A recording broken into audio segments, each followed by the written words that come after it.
locked in for the jungle makes you think it's becoming maybe more and more likely, or at least can be powered up. If G2 are not grouped together, then that is where they can get picked off. Yeah, it's about making those picks, but if it does come to 5v5, if we are playing around the Baron and Origen are forced to try to make an assassination play with the likes of the Galio and the Nocturne, Cold needs to be far ahead on this champion to have any sort of kill pressure against the likes of G2's comp. Now G2, they have gone for the very early game focused jungler in the form of the Olaf. Typically does pretty well into the Nocturne as well. So they have a favorable jungle matchup, and it will give them the ability to gain priority.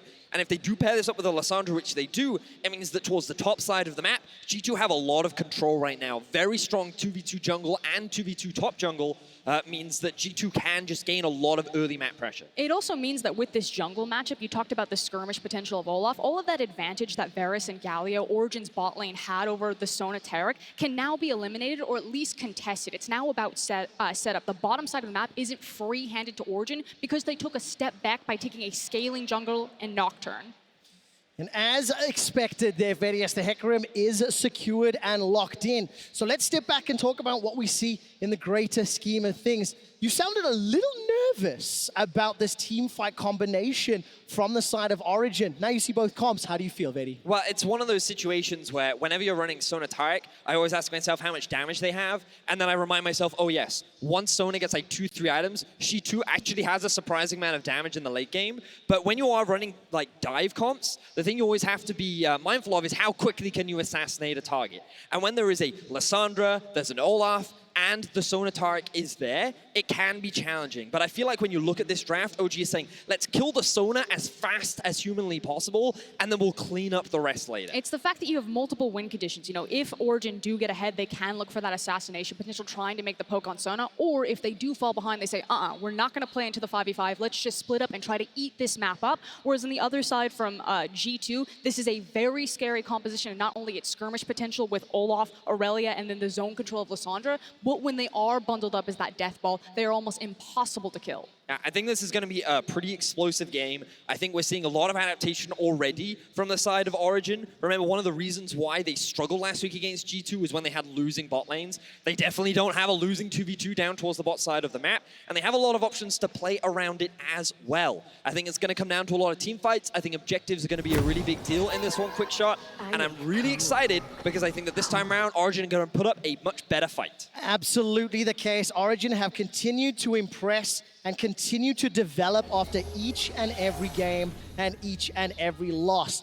They have got themselves another shot here at G2, and more importantly, a shot at the title. It's the LEC Spring Split Finals between G2 Esports and Origen. Ladies and gentlemen, here at the Ahoy in Rotterdam, put your hands together for Game 1 of G2 versus Origen.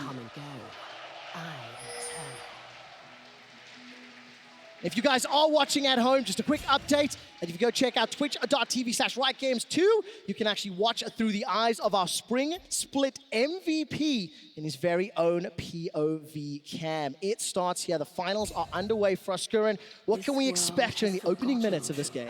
I think all eyes are going to be on the early jungle pathing, particularly from Jankos, because he does have a lot of that agency on the champion like Olaf, versus Cold, who's going to be trying to play for control and playing for that level 6 paranoia. Yeah, I think the Nocturne wanting to get level 6 as fast as possible will be the most important. I'm keeping my eyes out on the level 1. Something that G2 did a lot of the last time these two teams met was crazy level 1s. It is why Origen fell behind in a couple of their games, and you can see Origen kind of pathing out pretty spaciously, just keeping an eye out to see if G2 try anything sneaky. But with the Sona Taric, their options are a little more limited than they were with the Rakan last week. So nothing too crazy going to come out at level 1. Looks like a very standard start to the game. And again, we need to pay attention to how well the Sona and the Taric will play the lane, and what Perks and Mickey can do with this combo, because we saw both sides of it from Origen and Fnatic yesterday, and basically every single time it seemed to get jammed, shoved underneath the tower, and that is one of the powers of Varus, is that he can turn on lane priority so quickly. Now, as a reminder, for those that may not be familiar with this bot lane, Taric will soak up the majority of the farm up until Perks fully stacks up his support item, and then once it is fully stacked, they'll start investing resources into the Sona. But it's not about winning lane, it's just about getting as much gold onto these two carries as possible and scaling to the team fight. Typically seeing things like the Archangel Staff and the Lichbane on the Sona, which is really when she becomes this powerhouse, providing a lot of utility, a lot of healing, and a lot of damage. Yeah, it's just that about that ability to kite back, to absorb all of the damage. And with Origin's composition, again, if they don't get that initial assassination, the longer a fight stretches on, the more Taric and Sona will just take over everything.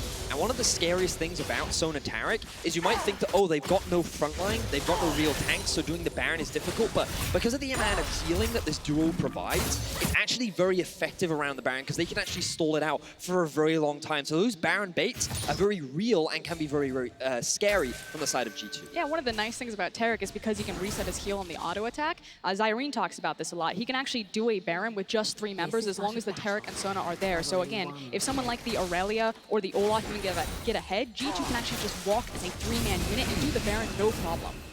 Long time away, that Baron at the moment. Cold is going to be making a small attempt at Wonder. No ward yet from the G2 side, so Flash may be expended. That's already done so. That's a very good double stun. That was truly a flawless duet.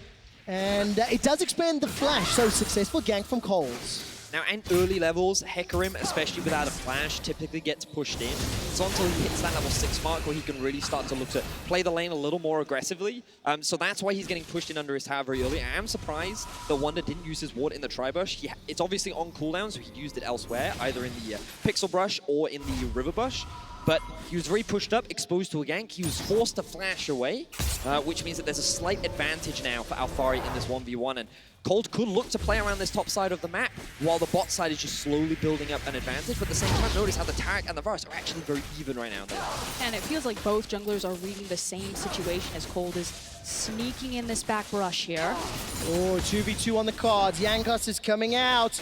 Now the Undertow's available. Duet will not find a stun. That's at least a devastating charge. Continues to push forward. Wonder forced to dash to safety. The ignites. Oh, the burn is not going to be enough just yet. G2 first blood. The first blood king does it in the final. Disaster there for Origin. The fact that Alphari didn't have the mana. He had wasted a lot of those Qs trying to push forward the minion wave, and it felt like a bit of indecision. Is Cold there because they expect Jankos to be there to match a 2v2 gank, or is Cold there because they're just trying to help Alphari reset the wave to get a cheeky back off? It's one of those situations where because you have Ignite, you feel that you can look to win that 2 versus 2.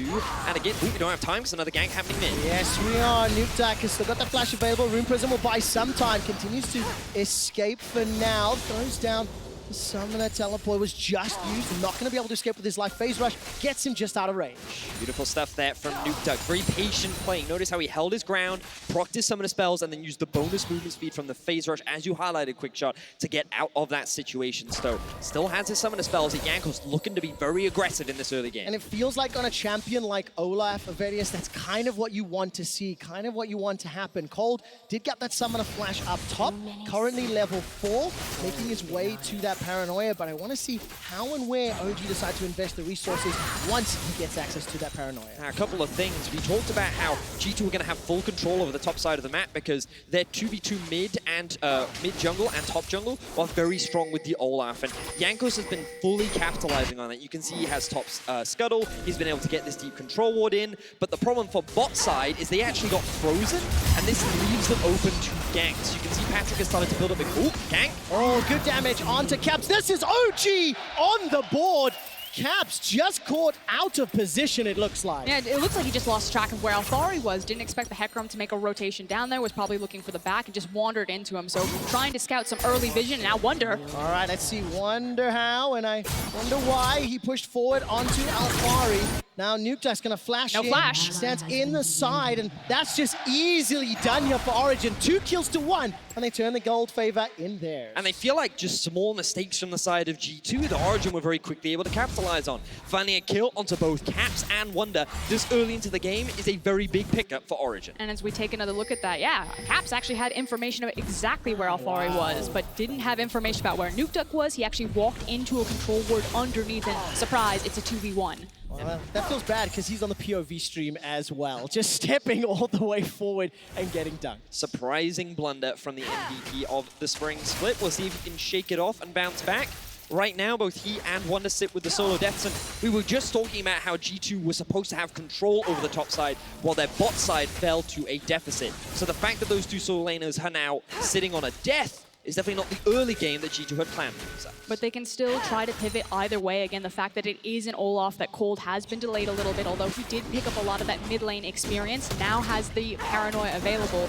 You thought that there was a big window where Jankos could try to maybe swing one of his side lanes, maybe rotate the Lissandra to the bot lane, and try to contest Origin when they do decide to turn on Galio Barris. I'm going to take a look at those teleport cooldowns and see whether or not it syncs up with any proactive plays, but we're nearly 8 minutes in. This bot lane of Taric and Sona, 14 CS for Perks' Sona, 42 for Mickey's Taric. I want to take a look at the gold differences between the two duos if the observers can toggle over. It works out roughly the same amount of gold. I think there's about 300 advantage for now in favor of OG, if my math is on point. But it's, as you mentioned, using those itemization choices and the Klepto just to stay relevant and continue to scale up. Do you get nervous if you see a Taric Sona not being punished by 8 minutes? Is this still feeling okay? I think it's fine for now. I think the level 6 mark is where we have to keep our eyes open. I love this ward, by the way, from Origin. Nukeduck is able to play extremely safely in the mid lane because he's aware of the potential dive from multiple G2 members. But the fact that they've now made this roam up allows Patrick to sit solo in the lane. Now he's reached that level 6 mark. Cold, level 6 as well. So keep your eyes on Nukeduck as he looks to try and gain priority mid. And I want to see Origin make a play towards the bot side of the map to try and start the snowball. And likewise, I want to see Perks and Mickey respect the fact that they did give an EXP advantage to Patrick. A lot of these times, while these two guys have made some highlight moments, there are some blunders where they play a bit over-aggressive, play to the limit of their champions, and don't respect things like a Varus ultimate. I'm not going to have any room for error over the course of the series today. And G2 going to group force up, use the pressure from Wonder up top, as well as Caps in the mid lane to unlock that red buff. They're going to steal it away. Taking a look, there's already one plate secured in favor of Origin in the mid lane. Obviously down bottom, we can see the pressure of this Varus Galio shoving into Taric Sona as Perks and Mickey back away.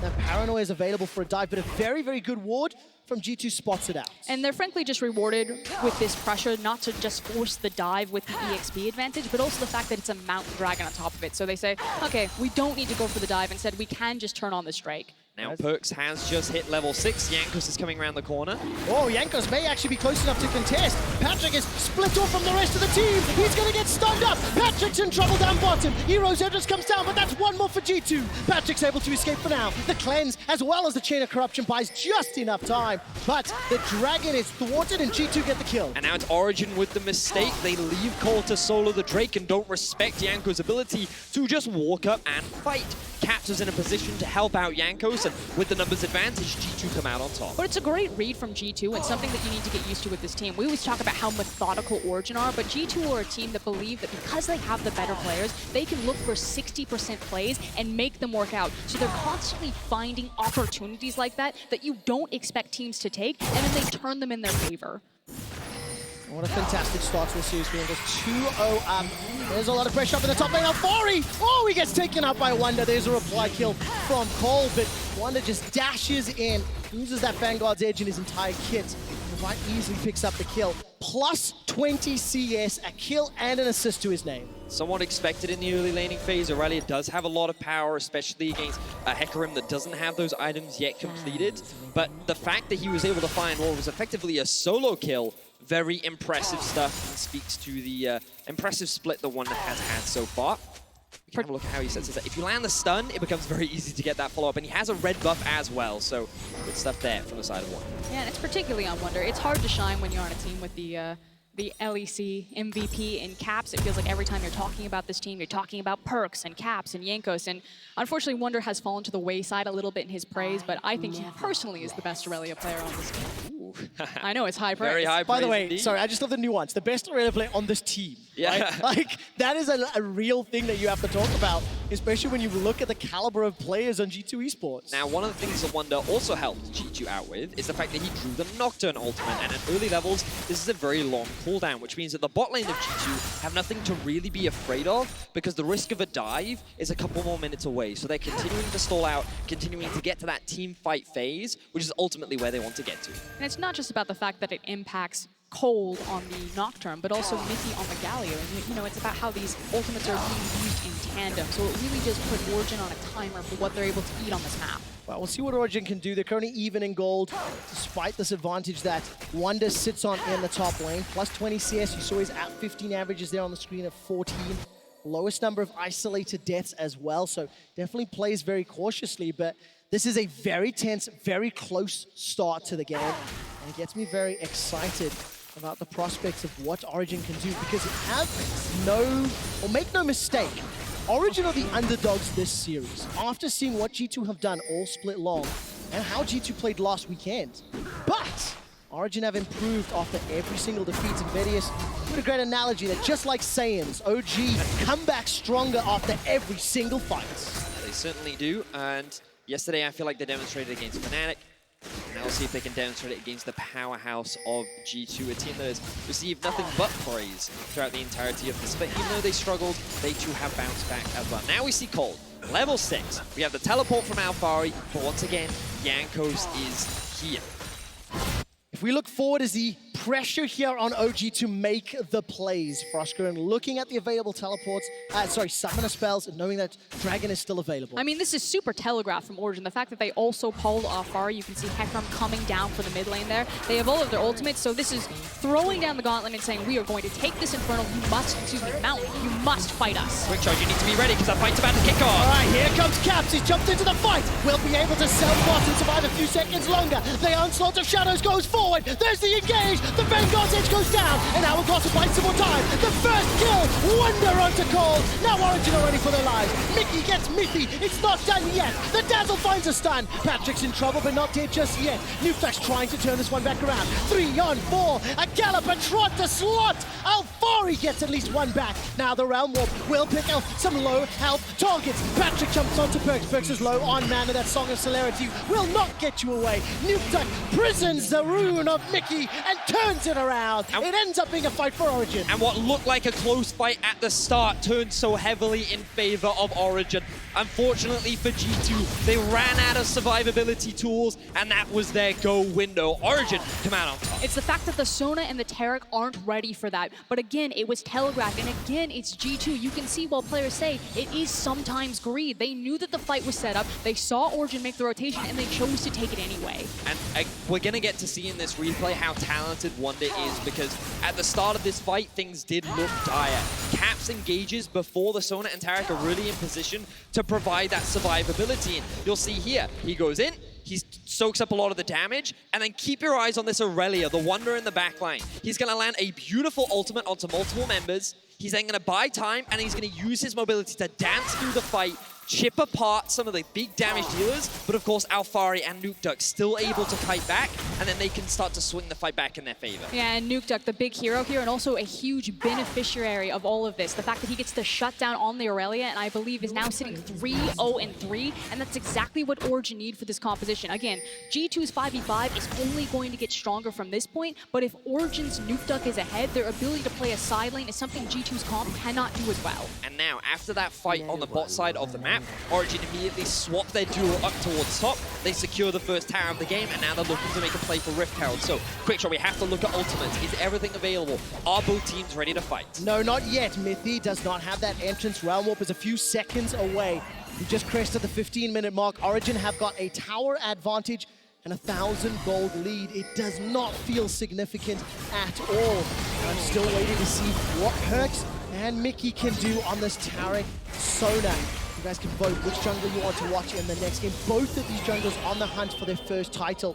Jankos in particular, one of the longest standing members here in Europe, without a victory despite many attempts. Right, Mountain Drake looks to be the way of Origin, Rift Herald the way of G2. And it's an objective trade, so if G2 can actually burn this Herald in time before Origin are able to interrupt them, it's kind of them saying, okay, if we take this Mount, if we take the bot tower, we know that they're going to have Herald, but ultimately this unlocks so much Baron potential for us on this composition, especially when we have a Blade of the Rune King spec Varus. Also, it allows Origin to get priority on the mid lane. And so they had the ability to set up on that tower, but instead decide to back away. They're going to now look to reset. The map kind of returns to a neutral state. We've had a pretty exciting first couple of minutes. Quick shot and Frost. The game is kind of going somewhat as we expected. We kind of looked at G2 to play around topside. They made a couple of fumbles, but then their team fighting, their ability to look for opportunities was still very strong. Jankos being the primary engager, currently sitting at 2-0-2. While OG, they've been buying their time. They've been looking for these picks and still looking very prominent in these team fights. And Nukeduck really is the guy that is stepping up in this final. The guy that, yet to find a title domestically, definitely wants it today. And that's kind of the questions that I had. You know, is a 1K advantage for Origin enough for the scaling of Perks and Mickey's champions? I like that G2 have got a lot of their gold funneled on the likes of Aurelia and Olaf, so you're not just relying on Sona Tarek's damage in the 5v5, that they get to play true side support. But on Origin side, I love the fact that Nukeduck was able to pick up those kills, and if the team fights go sideways, again, unlocks that side lane pressure for them. All right, Perks instantly able to escape that chain of corruption. He has that cleanse available to him, which he did use. And that means Patrick unable to find the follow-up. Now, OG are still playing very proactive. OG are still playing very forward. And they've got those first item sparks, as you can see on the end. But I want to point out the fact that Cold is sitting on the BF sword, so looking for the GA. That item is going to be massive because it's going to allow him so much freedom to dive into the back lane. Again, they need to find the assassination, and something like a GA might be the watershed moment for Origin in a team fight. And one of the things you talked about in draft as well, Frost, was Origin's ability to also play the 1-3-1. They can split up the map if they want to because they have both the Rise and the Hecarim, and they can just use Varus to just wave clear in mid. But with the Herald now coming out, OG being forced to group. All right, I feel like fight needs to get yelled. Cold is going to get zoned away by Caps and Jankos. Actually, Cold's going to be in trouble. Shroud of Darkness will buy some time. Looking at the minimap, Nukeduck pieced out, looked for a flanking opportunity, decided against it. And that's the thing, it didn't feel like fight. It felt like flank, Yeah. and it was a great read from both teams. Origin recognizing, okay, to start this fight, we have a champion like Hecarim. He plays for those flanks in the team fights instead of running front to back into a Sona and a Taric. Whereas G2 read that, okay, we're hunting for the Hecarim. We're zoning away the fact that Nukeduck wants to cheat down, so both teams know exactly what the other wants to do. And then it just comes down to execution, doesn't it? If you have the read and have the understanding, who pulls it off better? And those are the best types of games. Well, let's take a look at that as a momentary stutter. Wonder is able to flash away to safety. Alfari and Cold commit to their ultimates. So this is what we'll start to see more and more. As the map opens up and these outer towers start to fall, Origin will try to use the Nocturne ultimate to either come through the lane or come through the jungle and look for picks on the side. Forget the 5v5, forget the Sona Taric double duo that creates so much chaos in these team fights. Instead, look for picks, find these small advantages, and then maybe look for a 4v5, maybe look for a 3v5 with your numbers advanced. And for me, that feels like G2 then need to grab hold of tempo, which means that they need to respect these minion waves. They can't be being dragged around the map where Origin are able to orchestrate these picks. They need to run into a lane, grab all of their members, and just hard shove something to get Origin to respond to them, to their pressure point on the map. But I think like one of the most challenging things that G2 are going to have to deal with is the wave clear from this Varus Galio and the pretty weak siege from the side of G2. Once the Sona completes the Lichbane, then her ability to take towers will definitely be a little bit stronger, but ultimately every time she approaches that tower, Galio taunt, Varus ultimate, Nocturne ultimate, all these risks exist to try and zone you away from those objectives. Which is why if G2 can't force Origin to fight them in the lanes, they are really dependent on these monster objectives, not just the Baron, but things like the Drake. So a rotation of an Ocean Dragon can actually hurt G2 because there's less incentive that if they get control over this objective, if they create a perfect scenario to be fought over, that Origin say, that's fine, we don't want it anyway, we'll trade you across the map. Keep your eyes on Nukeduck in the bot lane. Remember how we said that you can send Cold to join up with one of the side lanes? Nukeduck can do the same thing. This is something that they showcased during the regular season, having multiple members show up in a single lane. Oh, this time round there's no flash, but a very good stun, as well as a dash. Vanguard will buy some time, but Wonder trying to escape with his life. Mithy's going to join the fray and the fight, and Wonder will lose his life. Caps is now on the wrong side of 3 members of OG. The root will catch out Alfari. Alfari's going to get caught out. This will be a 1-for-1 trade, and the kill is secured by the Captain Perks. Ends up being a 1-for-1 overall, but now Origin can look to gain priority on the mid lane. If they can secure this tower, it's definitely worth it, but I don't think the minion wave is in the right place, and G2 actually equalize. So great teleport there from Caps to just buy time for the rest of his team to come in for the collapse. Also fancy footwork from Wonder to buy enough time that Caps could even get the TP down there. You can see the clear direction from Origin though, the fact that they were trying to use the Rise ultimate to just grab one and get the hell out of dodge. So we can see again here how Nukeduck weaves his way in through the fog of darkness, in from behind. Wonder, he feels like something is amiss. He's not entirely sure what, and he does what he can to just buy time for the teleport to come through. And to his credit, as you said, Frost, he buys a lot of time because you can see on the minimap the Olaf and the Taric coming through. But just before Alphari can get away, he gets rooted up by Caps and locked down for the rest of his team to clean up. A game of inches in the execution to get Alphari out of there, and that is the difference between G2 and Origin the last time they faced. Oh, this is such a fantastic start to the series. We're about even on gold. 2 towers to 2, 6 kills to 8. Origin have the smallest of advantages across most of the metrics, but the 2 dragons will be pivotal. The next one will be Infernal. OG have had slightly better decision-making around this objective. Now, one of the big complaints I saw from the fans yesterday was why didn't Fnatic buy any Grievous Wounds? Well, fans will be happy to see Morel Nomicon completed 2nd for Ryze in the mid lane. Those Grievous Wounds will be applied, that healing will be reduced from the side of G2. Very valuable as these team fights start to group up and occur, as the Baron is now on the board. Mid lane pressures, Origin are going to be in some trouble, but here comes Alphari from the backside. The ultimate from Irelia doesn't do a lot. The stun will not find a target. Paranoia has been used, pop timeout, and no target is dove onto. Crucial to note, both Perkz and Mickey held onto theirs. Yeah, and that's the key thing about G2. They are so good at not just blowing all of their ultimates, all of their cooldowns into a team fight. As soon as the defensive Paranoia came down so that Aurelia couldn't leap forward, continue to find targets, didn't know what she was going into, they said, okay, don't waste anything else, hold on to the Sona and Carrick ultimate, and that means that G2 can't just, Origin can't just turn it back and look for aggressive play. It felt like a game of chicken. Both teams were saying, burn your ults, and neither one of them ended up doing it outside of OG using those defensive ones. And you're in this situation when neither team can make a move, but G2, they walk away as the happy team. They keep their mid lane tower alive. They can still group up, and they're in a position now to look for a re-engage. Look, 2 item spikes starting to come in across the board. GA picked up there for Cold. Rageblade picked up for Patrick as well. It's being worked towards for Perkz. We've got Ludens and the Proto Belt for Caps. Trying to say is the power continues to escalate. We are still very, very close as far as the game is concerned. And Baron and fighting around these objectives, or these big team fights rather, going to be what makes and breaks the game for either squad. And also the summoner spells of the teleports. The fact that Caps and Wonder both have the TP available to match Alphari and Nukeduck in these side lanes, it's about who is going to abuse those cooldowns. So Caps used it last time to try to secure the return kill. There's a window here that Origin can try to play around the fact that Caps needs to be grouped up, that Origin are going to be stuck in a 1-4 or a 5v5.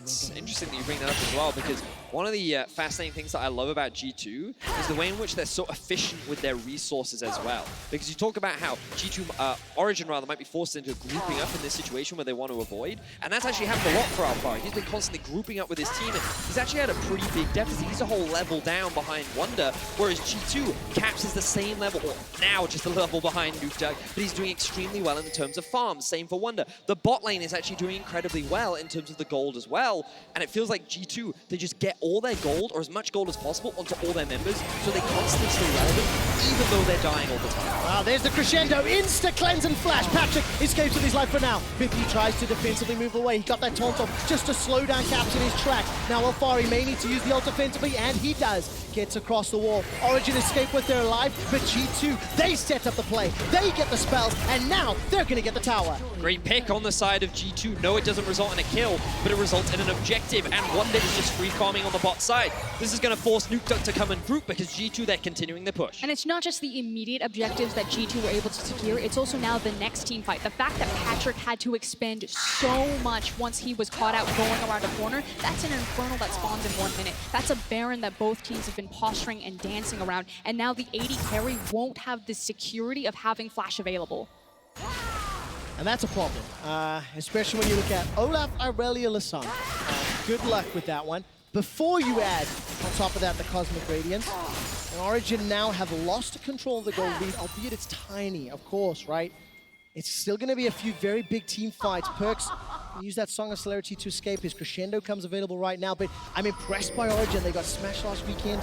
They come back, they win yesterday. This is a team that has such a limited amount of finals experience, but a super huge number of LEC games combined. I mean, the thorn in Origin's side right now is the fact that G2 have been able to keep their mid lane tower alive till 26, 27 minutes in this game. As soon as they can knock that down, it's going to give them so much more access. And when you have an early Mountain Dragon, they needed to have control over the Baron to threaten that much earlier, or at least use it as a pressure point to orchestrate some picks. But because G2 have held the line, they're actually stalling out Origin long enough that the Sona and Tarek are now online. Their 5v5 is very scary. I also think that the way in which Origin set up the 1-3-1 hasn't been optimal either. Like, the fact that they made a couple of small mistakes in the early game, given room for G2 to actually find a couple of picks, has made it harder. And every time G2 make a play on the side lane, it actually ends up going even across both sides. So I feel like that right now they're not having... Oh, there's the flash crescendo! A flashless Patrick gets chunked down.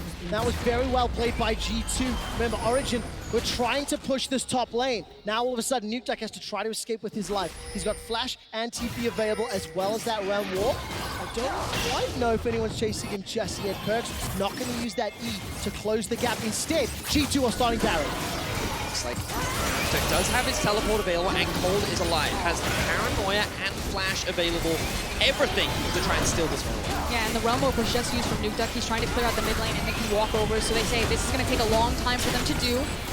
And it is getting very, very low. Nukeduck is sticking on the tower. He hasn't peeled away yet. That's a dash over the wall from Wonder. Wonder jumps onto Alfari. Cold is sitting behind the pit. Alfari runs for his life. That's the onslaught of shadows used. I'm waiting to see if Cold goes in. Mithy's in trouble. Mithy's dead. He's killed by Wonder. The Baron's inside the pit. Cold, can he steal it? No, he cannot. G2 get Baron. Cold goes down. Nukeduck continues to push in the mid lane, but it's G2 Esports in control. And we talked about the survivability that G2 have with this composition. Wonder was able to go over 1v3. Caps is now teleported in to try and cut Nukeduck off. All right, let's see what happens here. Nukeduck turns that around. Scramble back into use for some defense as Wonder will join the fray. Nukeduck is going to be in a lot of trouble. It is just a matter of time before he gets run down. G2 take control. And it's the confidence of G2 to make these types of plays. You know, we always talk about the perfect Baron setup. You've got to have the deep vision. You need to clear out the blast cone. You never want to go for the 50-50 smite. But G2 are so confident that they can execute on this. The fact that they send Wonder over the wall, trying to find Cold, not realize he's on the top, to force away anyone else to get involved. And at this point, Origin are like, okay, high pressure situation. Can we make the right call? Can we make the right bet? And unfortunately, they bet wrong. Cold gets into the pit, but they cannot get the smite steal. Everything comes together for G2. Let's not forget, this all started because they found that initial pick onto Patrick in the mid lane. They burned both summoners. They then find the same pick onto him. They have not been using the team fight power of Saractona. They've been using the pick power of their composition to turn this into a Baron. And now they're setting up a siege onto Origin's base. Both times Patrick was caught out by Perks, the captain of G2. The role swap AD carry that's playing Sona still counts.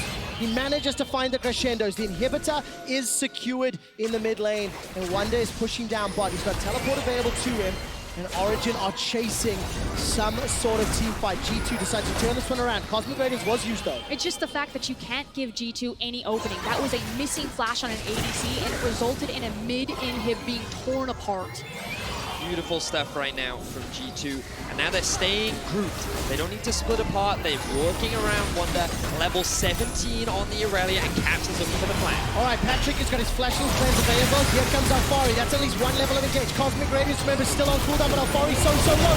1-2 quick kills for G2. The re-engage from Wonder. He is just destroying Origin. And G2 ace Origin. Beautiful fight from the side of G2. 5-0. Game 1 is going to be locked down from the side of G2. And I don't know what you're supposed to do. I love the fact that the Sona Tarek was paired with such high damage like Wonder's Aurelia and Genghis' Olaf. They took over this game. This game came down to one Baron call, but it was the wrong one for Origin. G2 go up 1-0 in the finals.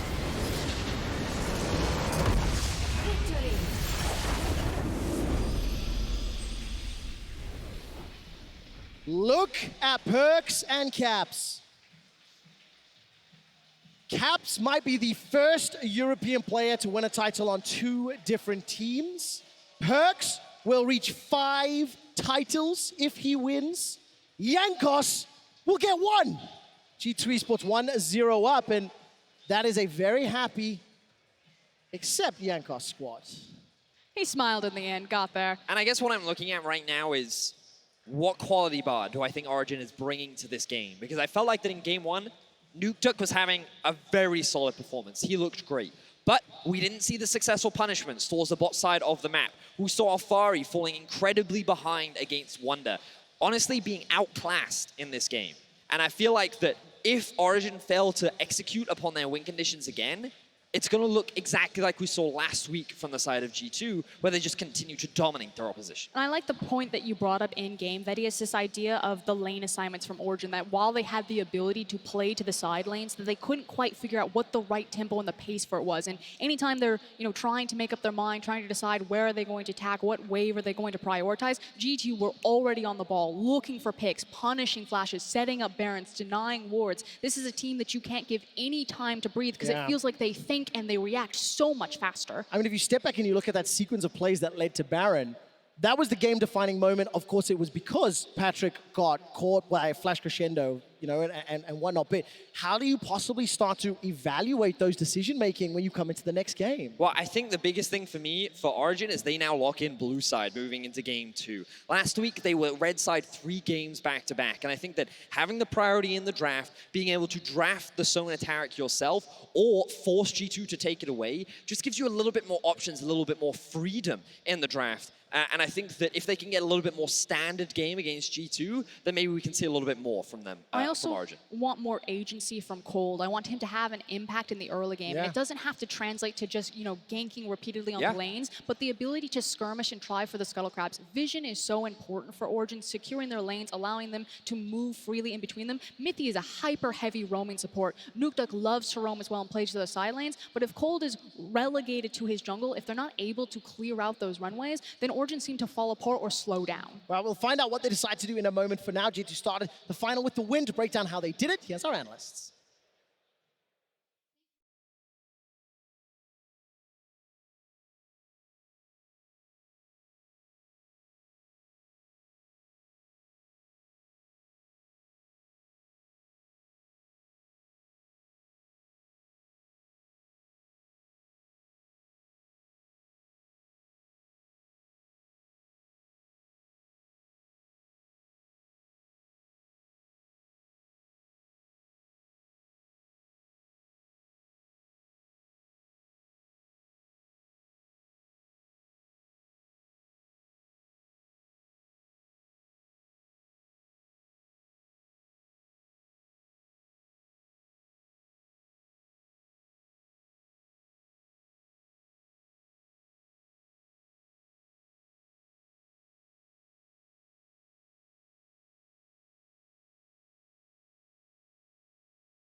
Thank you very much, Law. And FLICKR, welcome back to the stage. We're about to jump into Game 2 picks and bans. Of course, because Origin lost the game, they have side selection. They chose blue sides. Great to hear from FLICKR, though. A bit of a legend here in Europe. If you haven't heard of him, Bit of a legend? He used to be quite good at League of Legends. But it's once again great to hear from him. The fact that he is back in the scene. I know many fans Which role was he good at, though? Because, you know, fans who've watched a while... I heard that he was a multi-role talent, He's quick played shot. very- not quite as successful as Perks, one might believe. Perhaps. Well, perhaps FLICKR's team can redeem that for Here him. we They have go. already made it to the final. Yes, they did falter in game 1, but this is a team that often bounces back, and they actually have blue side. This is what we talked about last time round, and I think that it is really important for them because now they get to dictate the draft. They're the ones that get priority. G2 often have to now force certain bans, things like the Sona perhaps, things like the Rek'Sai as well. But honestly, I'd love to see Cold get his hands on something like a Rek'Sai so we can go back to see the origin of the end of the regular season where they were actually very active in the early game. And when this team gets a lead, they're actually very effective at snowballing it into a victory. It's also going to completely change the roadmap that G2 have put against Origin. And kind of this extended series of we're now looking at 2 best-of-5s between Origin and G2. Origin were on red side every single time, picking it themselves, or when Origin also picked blue. So this is actually a completely different look than anything G2 have shown before on the competitive stage across Origin. Yeah, it's really difficult for a team like Origin who are exceptionally good when they know what to prepare for. You know, when they can see how their opponents play and they can draft an answer. They saw how Wonder played on Irelia, and the answer was simple. Get the hell off Irelia. The bans are so very different from the side of Origin this time round. Taking the Varus and Irelia off the board. The Irelia makes sense, but the Varus Frost, definitely a surprise. I think it's actually about the Sona Taric. So again, one of the things that Varus can do is he can apply grievous wounds, so you don't necessarily have to itemize the Executioner's Calling to interact with the healing debuff across from Sona Taric. So the fact that they banned the Varus, I don't think that's them saying like, Patrick, no, you can no longer play this champion, but it opens up the potential that if they feel that Varus is the counter to Sona Taric, that they can then themselves run it. But I'm so happy to now see the Rek'Sai in the hands of Cold. Such a big, important pick for him, and I think it's going to be very valuable to the early game of Origin. And you know how much I love my stats. Cold is undefeated on Rek'Sai. He is 4-0 with a KDA of 13, 3, and 18. G2 Esports with a very quick lock-in of Zyra Khan. And that's a lot of hard engage and a lot of 2v2 dominance down that bot lane. So now it's crunch time. Does Mithy look towards his Tom Kench? A lot of the times when he does face a lot of hard engage, he will grab this champion and be confident on it? Or are they saying, yes, the Varus is gone,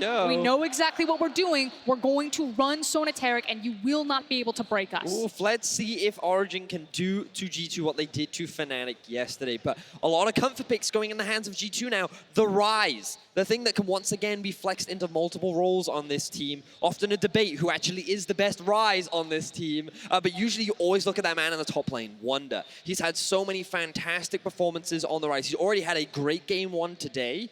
G2, I feel, with these comfort picks, already looking very scary. And Wonder really does feel like kind of that intangible secret ingredient to G2, because again, you expect the flex picks to go so many different directions, but it's the fact that Wonder can also play these flex picks to such a high level, almost as well as Caps, if not better on certain matchups. And when you're doing that with a guy like Caps, again, that's why G2 are so terrifying, where they are such a Goliath. Yeah, and of course, you know, to talk about the impact that Rise has for G2 Esports, just a side note, Caps undefeated 2-0, Wonder 0-1, Vedius. Not reading into it, we jump into phase 2 bans. It is a Jarvan taken away by G2 Esports, the LeBlanc removed by Origin, followed by a Corki. Perhaps maybe looking for a Zoe there? Ooh, I know the Corki ban is telling me something, and I'm like, if they're looking to ban away the Corki, this already suggests to me that they want to put Rise up towards the top lane, or they want to just eliminate some of the safe options that Origin could go for to try and force them into something a little bit more aggressive. So kind of your big blind picks that you have available for Nuke Duck in that mid lane are going to be things like the Zoe, like the Lissandra, but Rise and even the LeBlanc could have been a good matchup there. Morg, blind pick right now for the side of G2. And I feel like that's a double down. Again, they're eliminating all of these safe blind picks. They're trying to herd Nuke Duck on exactly what they want to face. Yeah, the Lissandra is something that they could look to put him on. I think that in terms of this composition, it works very nicely. We are seeing a bit of a hover right now, but audience, you got to be careful with the hovers until they're locked in. Oh, it gets locked in. We got a Yasuo in the final. Okay, but what does this mean when we look at the composition? Again, it felt like the mind games, like they were trying to force him into Lissandra. We know that they really like that Ryze matchup into it, and it would have given Caps the go-ahead for the Ryze, but by going for the Yasuo and the Kinnan, it now says... This is a Pyke! We got a Pyke! Let's go! It could be a Pyke jungle. This could be a Pyke mid. Whoa, they hovered it last game, and I really wanted to talk about it, but because they didn't lock in, we had to move away from it. But we have the Pyke in this. Wait, that's a smite on Perks. I think they might be doing a funnel, ladies and gentlemen. What? How is that going to work with this composition? I mean, it's triple support plus an word. ADC. Oh my word, G2. They are pulling out all the stops in game 2. They are going crazy with the strats. G2 Esports were dethroned last year by Fnatic, and they picked up Caps coming into 2019. It was a reign of dominance for G2 that started here in the Ahoy Arena in Rotterdam, and G2 are going Morgana, Pyke, and a funnel comp. Okay, now, let's step back. It's been a long time since we have seen funnel comp. No, here's the thing. Everyone, when Perks first made his rotation over to the ADC, everyone's like, funnel. That's not the same thing as actually being a true marksman. He can't just get away with this. There were so many doubters there. But this team is so practiced at a funnel composition, not just from Perks now on the Xayah, but think of how many times Jankos had to play secondary support. I'll have you know that Jankos is the best Braum in Europe, Best Braum. if you recall correctly, when he was playing in that role. And of course, it's coming up into this duo of Sona Taric that needs time to scale and build up.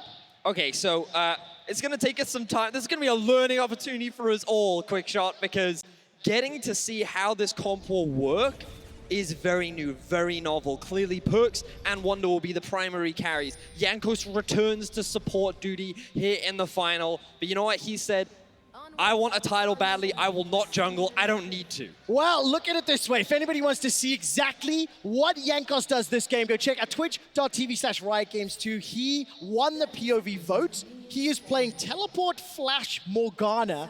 Caps is playing Pyke. Your spring split MVP is playing Pyke, and Perks is running the smite on that Xayah. So quick fun story for you.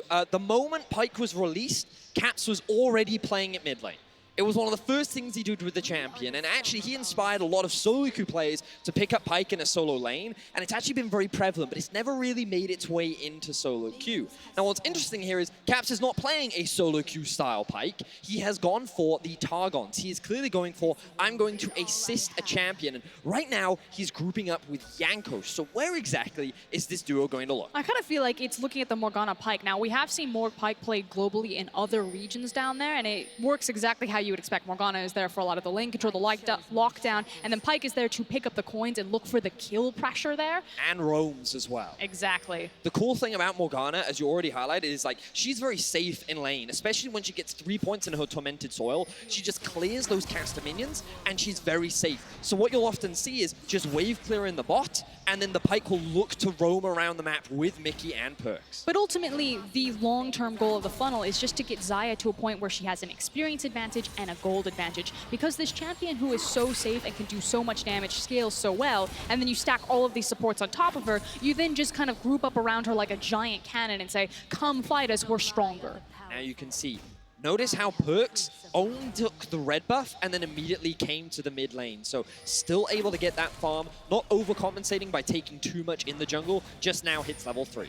Okay, so explain to me a little bit more about how the funnel comp works. We have not seen it in a long time, and it has some nuances to it. So Frost, maybe break down some of the basics of what you think G2 are trying to do with this style. I mean, it's all about how you're going to abuse the mid lane wave. Again, it's kind of finding these windows that as you shove the wave in, since you have an abundance of wave clear on Rakan and Xayah when they are used as a duo, and then in that space that you have, you quickly walk into the jungle and you start to absorb camps. And what's cool here is it's kind of a double-edged sword. The fact that they gave Cold the Rek'Sai, but he doesn't get to just power farm. All right, there's an early flash from Perks already, but look at the turnaround damage. Mickey's going low, defensive flash. Mickey survives. First blood, pick Picked up by Perks. And Origin, they tried to go for the early game play. They hard commit onto executing Mickey, and they fail. So Perks picks himself up first blood, and this funnel just got even stronger. But you can't blame Cold looking for that play. You know exactly what he wants to do. If he finds that kill, it's a completely different game, because if they're going to force the wave forward, it does open them up for the chance to be abused like that, but expertly played from Perks and Mickey. So let's have a look here. There's no vision on Cold right now. He goes in over the wall, and he gets a flash knockup. So immediately this looks good, but the quick follow-up flash from Perks into a knockup from Mickey is what buys enough time for Perks to obviously reposition and then get all this free damage down onto Cold. And of course, that replay brought to you by Alienware. Mickey stepping up once again, making sure that his presence is known. Remember, he returns to the stage after the injury that had him benched in Week 9, once G2 had secured and guaranteed that first place. All eyes going to be on how he and Perks will be duoing up. G2 Esports 400 gold up, and we get our first glimpse there of Alfari versus Wonder. And it's exactly what you want. Again, it's about creating space for the Xayah. She walks into the jungle, she eats up the farm, and you're just getting these small incremental advantages onto Xayah before you feel confident to start picking her up and walking around. Now that he also has the first blood, it speeds that up. Level 5 now on Perks. Doing extremely well in terms of the funnel. And look, Mickey, he's looking for a roam. Already made his way up towards the top side. Gets a bit of vision down, because there is the potential gank up there as well. And this just goes to show G2 compensating for all possible options that Origin have. And that all revolves around Cold. So as long as they can keep track of him, see what he is up to, the number of comeback opportunities are heavily mitigated. Oh, this is so scary. Caps on Pyke, Mickey on Rakan. The amount of CC combined before you add the Rune Rhyme Prison is already disgusting. This should just be an easy setup. There's the dash, the knockup, the ghost water dive. And you wonder where Alfari's gone, back to Fountain. It wasn't even fair. He never stood a chance. What I think is so incredible about this, though, isn't just the execution of the dive, but look at the rest of the map. There's nothing for Origin to punish. They saw that G2 expended so many resources topside, but there's not like a lane that they can gank. No one was available. Also, I want to talk about a lane we haven't even looked at all. Jankos has just been farming with his Tormented Shadow. We did have a little bit of help from Caps earlier, but just because there's been action elsewhere, we haven't had a chance to look at this. I mean, Jankos going to be pretty content in a fairly low-pressure lane. Yeah, Jankos is more than happy to farm away. We talked about how Morgana is very safe in lane, and you can't... I mean, you can dive her, but typically she just wants to sit back and farm, and she's also fine just abandoning resources, because the game isn't about the Morgana. The game isn't about Jankos. It's all about Perks and ensuring that he gets as much gold as possible. It's also where you're funneling kind of the EXP advantages. It's not just Perks now that has the EXP advantage, but because Jankos is being left alone by himself, he's also getting a level advantage over Patrick and Mythy. So it's crazy. Caps, oh man, this is crazy. Caps and Mickey are putting themselves at a disadvantage, but the key champions that are getting stronger can open up so many plays with their ultimates, with their utility, with their power. I don't know if there is a more creative team playing at this level of League of Legends anywhere else in the world. And G2, they pull off another surprise. Well, Griffin did try in their final, but it didn't work out. Now we see a very quick kill onto Mickey. And remember, something that Frost was just talking a lot about was all the resources are invested into Perks and Jankos and Wonder. Caps and Mickey, very low level, very squishy. So while they're roaming, if they get caught, very quick to die. Oh, Caps doesn't manage to connect with the Bone Skewer. Very good flash from Patrick. The Soul Shackles will not be able to do any damage, though, so that was a level 6 Morg, unable to find the kill. And that's so important that Origin were able to survive that, because again, that was kind of the big window, the big advantage that G2 had tried to make by exiting Caps and Mickey out of this lane and giving Jankos that advantage. Honestly, I'm very surprised they tried that all in. Caps wasn't level 6, didn't have the execute on his ultimate, and a Morgana at level 6 with only double Dark Seal, not really that much damage. Still, they do get the double flashes out from the Origin bot lane. It could be a lane that they look to dive later with the Rakan and the Xayah. But the big problem I'm seeing right now for G2 is that this Rakan is going to take a long time to get to that level 6 mark. That primary engage tool that G2 are going to be relying on will take a long time to get there. So in the meantime, Origin, they're still farming up. And if you look at the levels across the board, they're all hitting those level 6 points. Okay, so Sona Taric, we know this does very well in the team fights. I like the combinations with Kennen, Yasuo, or Rek'Sai. And I also know that Funnel does very well at getting into the mid to later stages of the game. So as we start projecting forward for the next 10 or 15 minutes, does either of these teams have a ticking timer to make those first plays? I mean, for me, it's about the side lane. Again, if everything's going to be kind of centered around this Xayah, we really need to pay attention if Wonder is able to hold the lane assignments once this map starts opening up, because you are looking at Origin's comp with a Kennen as well as a Yasuo. And speaking of Kennen, oh, there we go. Cold. Ladies and gentlemen, you wanted to see Cold step up. You wanted to see Cold have an impact in the early game for FLICKR, and on his undefeated Rek'Sai, 1-1-1. but hold on, look at the sharks. They're surrounding the water. They smell it. Oh, here comes Caps. Waiting to see the CC. Alfari, remember, has used absolutely everything. Does get taken out. And of course, the Rune Prison onto Cold. So there's an instant reply. Teleport is now being thrown down. I think Wonder should be joining the fray. And this will be a couple extra plates secured. No, poor Alfari. It feels like that he doesn't get anything in these games. All of the attention goes on to trying to shut him down. And even though Origin find a good kill onto Wonder, G2 immediately answer back. And again, this is one of the scary things about this roaming duo of Perkz and Mickey. They're not limited to a single lane. They can move wherever they want. They have a lot of mobility. And because they have the smite, they can even steal away those jungle camps. And it's the fact that champions like Rakan and Pyke, even not having access to their ultimates, have so much mobility and that utility that you're talking about to create plays like that. Also notice how Jankos moved away from bot into mid to hold the lane against the Yasuo, and they actually just conceded some turret plates to the Sona and Taric lane. This will be one of the biggest gold investments that we've seen for a Sona Taric lane really anywhere. But it's because G2 are getting so many advantages elsewhere on the map. Really an investment if G2 just left the lane. I guess it counts as a donation, I suppose. I guess that's a better descriptor, yeah. Well, look, Origin, because they were donated lane priority down bottom, they're able to group up and take the first Infernal Drake, but it is at the cost of a lot of gold. G2 Esports will just about secure this tower if Wonder sticks around. He's backed away because Nukeduck arrives just in the nick of time. Nukeduck has got himself those Berserker's Greaves, also starting to itemize up. And it kind of feels like both teams are getting what they want. Origin, again, very strong team fighting, but the Infernal's going to help them as this game scales later on, whereas G2 really needed Wonder to be competitive in a side lane. And now we are setting up for a potential dive. Oh no, Mithy and Patrick, they need to use the Cosmic Radiance flawlessly. That's going to be the time in just in time. Yes. All right, Mithy got the flash. Crescendo by some time, but instantly killed. Jankos gets his first of the game. 1-0-0 on that Morgana. More plates falling in favor of G2. It's 1,000 gold lead and OG just have no response. Ooh, looks like Caps is going in. Oh, the Flash Ghost, what a dive. Look at that damage. Mickey almost goes out, but simply not enough. Cold unable to chase, but is there a reply? Alfari's chasing, he's got no flash available. Slicing Maelstrom's a second or two away. I think that's on cooldown, not able to chase. And Alfari decides not or cannot get in. And it looks like Origin are just being run around the map. G2 grouping up as this four-man unit.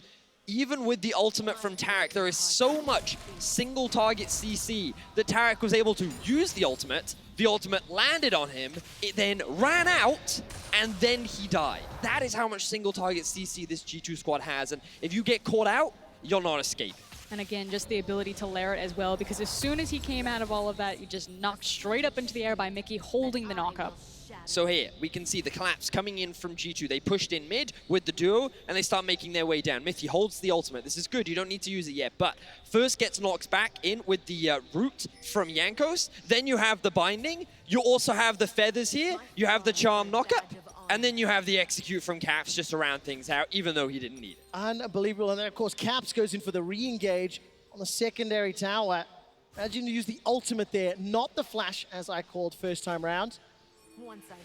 Oh, beautifully done from G2. These dives have been absolutely exquisite. They've lost nothing for it. I just feel like G2 are so determined to make sure that Perkz isn't the only guy role swapping on the team. This composition, like everyone, you get to play support. You can play support. And just look at the gold as well. Even though OG have had Nukeduck sitting in a solo lane, they still have 3 of their main carries, all with the highest amount of gold in this game. Wonder and Perkz have been doing exceptionally well. Jankos in the 1v2, arguably against a Sona Taric is not that impressive, but he's still holding his own. Yep. And G2, like, you can see they came in very prepared with this strategy. And kind of focusing in on the Morgana build path as I'll hold it for a second because here comes Caps. All right, here he comes. Bone Skewer out, Bone Skewer in. Alfari's in trouble. Soul Shackles will do sometimes. Slicing Maelstrom will do a little, and Caps gets the dunk. Now on the back end, Perkz, he manages to pick up his 200th kill in playoffs. Now Origin are running for their lives. Perkz isn't done yet. Looking to re-engage. Dark Binding won't find a target as Patrick and Mythy are running. The Crescendo did a lot of work. Cosmic Radiance may not be used just yet, and it's not available. Not gonna work out, and Patrick and Mythy are now in trouble. Mythy caught, stunned up. I'm waiting to see if Caps can find the Bone Skewer. Lure in prison, just missing, just going wide. Wonder takes a little bit of damage from Patrick, throwing out the overloads after the overloads!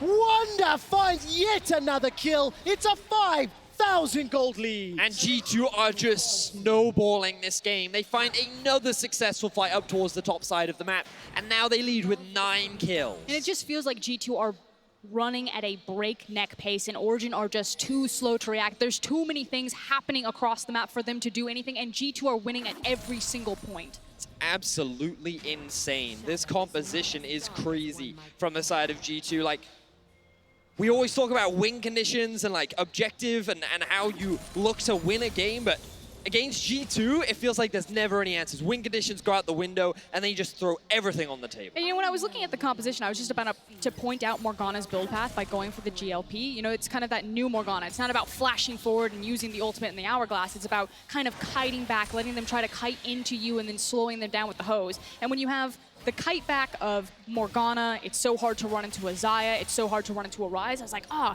are you ever going to attack G2's composition 5v5? But the thing is they're just sprinting at everyone with double mobility boots. Oh, and Wonder almost picks up a kill here in a 1v3. FLICKR in such a difficult situation.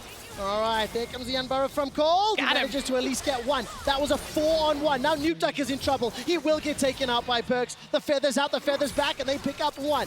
Now Caps looking for the Bone Skewer, gonna use the dive to escape. The re-engage! Mickey goes down with the quickness. Slicing Maelstrom, simply not enough. Alfari is dead, and it is a top lane schooling as Wonder has way more impact than Alfari. And Origin are trying to get down and dirty with G2. They're trying to step 2, meet them in these skirmishes, but they are just getting outclassed right now. I barely have enough time to breathe. Imagine what Origin have to be doing on this stage. Coming up against this type of funnel composition. Now there's a lot of damage under Caps. The Crescendo comes down from Patrick, but there's no follow-up. There's nothing more to do. G2 get yet another 5-0-5. Perkz is on a rampage, and he is destroying Origin. 6,000 gold up at 15 minutes, Vedius. G2 are looking for another title. And the funny thing about it is, at the end of last game, we talked about how OG just want to try and get something more standard. They want to try and have more normal lanes so that they can just play standard League of Legends, because that's where they have the most success. And G2 just went, nah. We're just going to throw everything that we can. We're going to create the craziest comp. And this is just another example where they're even making these insane plays. Like Wonder going in 1v3, thinking you can find this kill. And originally you think, okay, this is the first overconfident mistake from G2. But while that's going on, Nukeduck is getting caught. And again, you're still dealing with all of the experience lead and gold lead that G2 have their composition. I love the point that you bring up about standard play. Again, Origin are a team that need to prepare for their opponent. They need to sculpt these sculpt these compositions that they know exactly how to counter your playstyle. How can you ever see this coming? What are you supposed to do? There's no answer to that, FLICKR. And for Origin, down this game, it feels like it's donezo. It feels like they are too far behind. You have to admit they have scaling with the team fight, and you have to admit that Wonder's 97% of the vote for POV stream is a big part of why G2 are winning. I think the only person who's truly donezo for Origin right now is Alfari. Playing a side lane is just a pipe dream at this point for the Kennen. He's like, please give me any type of table scrap that I can find, and he's mainly playing for the 5v5. This is the flanking Kennen, get me some assists, get me back into this game, find me some free EXP, because if any one of G2's members find him, he will be popped. I mean, he's going to, and there's not a lot of tools like you've mentioned. FLICKR, I've got a question for you, which I'll get to once we see if G2 decide to push. Jankos is down in the bottom lane. He's going to get helped out now by Caps, as we see the tower being taken up in the top lane. There's a little bit BM with that vote on top of it. Now the tower falls in the mid. The tower falls in the bot. Perkz, Wonder, and Jankos significantly ahead of their opposing team members. And I'm going to go back to something you've said a lot this split, FLICKR, that certain players on certain champions, they play that limit League of Legends, you know, playing on the absolute edge of safety and recklessness. Yeah. Is G2 that as a team as well? Because they've got it individually on the champions, but when you see this, you know, Sona Taric in the previous game and now Funnel in this one, is it fair? I mean, the idea is that, and a lot of the players will throw down the term limit League of Legends. It's that you're playing to the champion to the maximum capacity, and any situation, you know, G2 look at a 50-50 situation, they say, no, we are the 51%. We will take it every single time because we are just better players than you, and continuously they prove that. I think what's just super impressive about G2 is the fact that they constantly come up with new things as well. You know, over in... Ooh, Caps. He senses it. His spidey senses are tingling. Oh, Twin man, shadows. look at the ghost. Spooky, spooky ghost. Actually interrupt. But one of the things that impresses me so much is when we think about Griffin over in the LCK, in their filing against SKT, they brought out the Pantheon Talia bottom, right? Something that showed up a couple times over in Korea, and they tried it, that innovation. Griffin was almost like the LCK equivalent to what we have here in G2. And the thing about G2 is, like, they never stop with their innovation either. They always come with something new. But somehow they always make it work. They find these creative ways of bringing out something interesting and dynamic and crazy, and yet still they make it work. And, like, the strange thing is, Origin isn't a bad team. We saw what they did to Fnatic yesterday. And yet G2 is making them look so weak in comparison. And, like, that just goes to show how strong G2 is a team. The delta between G2 and the rest of the field is gigantic, is what it feels like. Now, Origin, of course, they are down 8K. They have... Do not ask me how they bounce back, because I I don't know, quick I'm not going to. I just don't know. Look, at the end of the day, this game is so much in G2's favor. 20 minutes, 8,000 gold lead, 13 kills to 3, 5 towers to 1. Like, the only advantage, they got an Infernal Drake. Like, that's it. That's simply not good enough to win this game.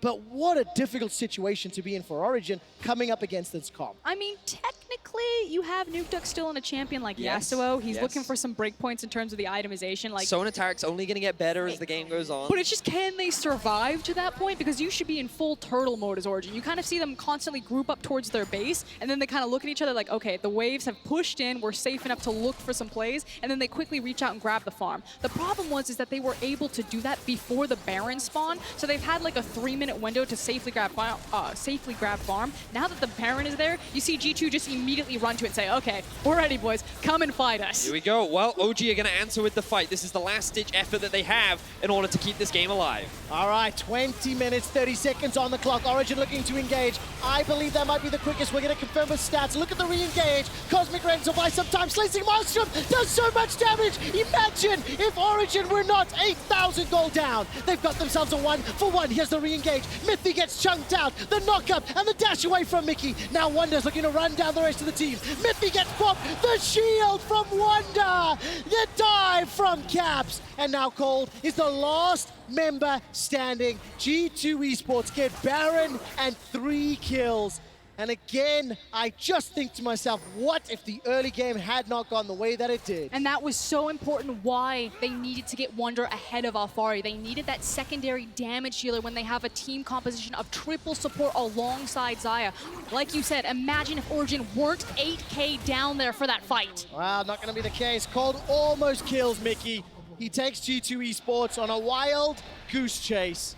Caps 5-0-6. Gets the kill secure, extends that gold lead even further. And FLICKR, the last-ditch effort to get back in here, feels that's it. This should be G2 going 2-0. And honestly, that fight looked pretty promising for Origin at the start. It felt like the fact that G2 were locked in that pit, and then they used a lot of their mobility skills to actually split apart. And oh, this actually looks pretty good for Origin. Maybe they can really win this. But as you said, Frosk, the damage just wasn't quite there from the side of Origin. So good ultimate from Mythy actually protects a lot of the members. Then a great ulti onto the backline from Alfari. And you think, okay, this is great. But Yanko's buying time with the Morgana against 4. And then they dive in. Mythy flashes in. But then this is where Caps and Wonder comes into fruition. He flashes onto the backline. He melts through them. Rise surprisingly tanky. Always catches people off guard. And then the rest of G2 can come to help support him and swing the fight into an eventual ace. And again, that mobility coming from Pyke that he can just somersault back over the Baron pit. It's just so difficult. And it's, you know, it is beautiful to watch. G2 Esports now looking to finish out this game. They've got themselves pressure in multiple lanes. Wonder's down bottom, and the rest of the squad now looking to join him. But also think about the statement that this makes to the rest of the world as well. G2, they want to go to the international events. They want to compete around the world, and they're saying, we're ready to bring out everything in this final to secure it. I love that thought. What a statement. Hey, we're willing to play funnel comp if it makes sense. And of course, that is one of the benefits of winning this split. They will advance to MSI. G2 Esports have got themselves an inhibitor. They're halfway to another victory, maybe more if you actually think about it that way. 12K gold up, and Origin, they've got to be thinking and talking, how do we play against this comp? How do we handle Sona Tarek? How do we go into the next draft?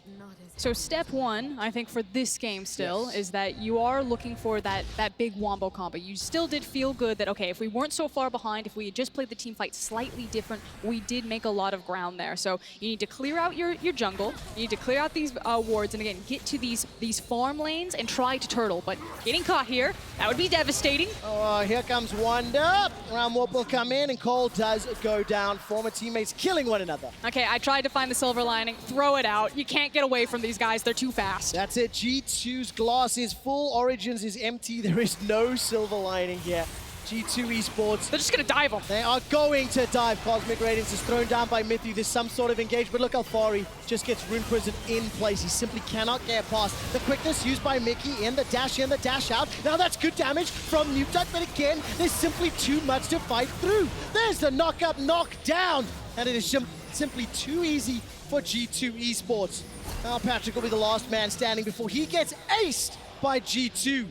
And I have a quick stat for you.